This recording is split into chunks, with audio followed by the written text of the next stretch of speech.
August 15 ഓരോ ഭാരതീയനും, പ്രത്യേകിച്ച് ഓരോ ഭാരതീയ ക്രൈസ്തവനും ഇരട്ടി മധുരത്തിന്റെ ദിവസമാണിന്ന്. നൂറ്റാണ്ടുകൾ നീണ്ട വിദേശ ആധിപത്യത്തിൽ നിന്നും നമ്മുടെ രാജ്യം സ്വതന്ത്രമായ ദിനം, ഒപ്പം പരിശുദ്ധ അമ്മയുടെ സ്വർഗ്ഗാരോഹണ തിരുനാളും. ഏവർക്കും ഈ തിരുനാളിന്റെ മംഗളങ്ങൾ സ്നേഹപൂർവ്വം നേരുന്നു.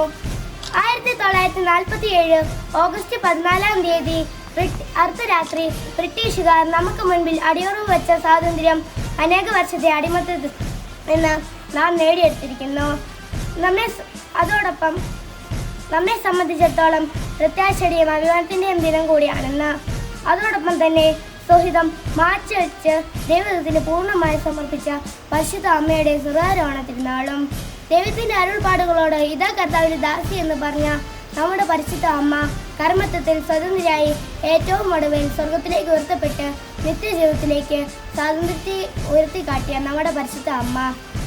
അമ്മ നമ്മെ പഠിപ്പിക്കുന്നത് ആത്മീയ ജീവിതത്തിലും ഭൗതിക ജീവിതത്തിലും നല്ലൊരു സഹപ്രവർത്തക ആകാം എന്നതാണ്.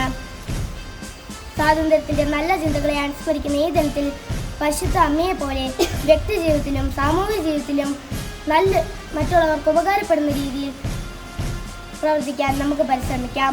ഒരിക്കൽ കൂടി പരിശുദ്ധ അമ്മയുടെ സ്വർഗ്ഗാരോഹണ തിരുനാളിൻ്റെയും സ്വാതന്ത്ര്യ ദിനത്തിൻ്റെയും മംഗളങ്ങൾ നേർന്നുകൊണ്ട് ഞാൻ നിർത്തുന്നു. ജയ് ക്രൈസ്റ്റ്.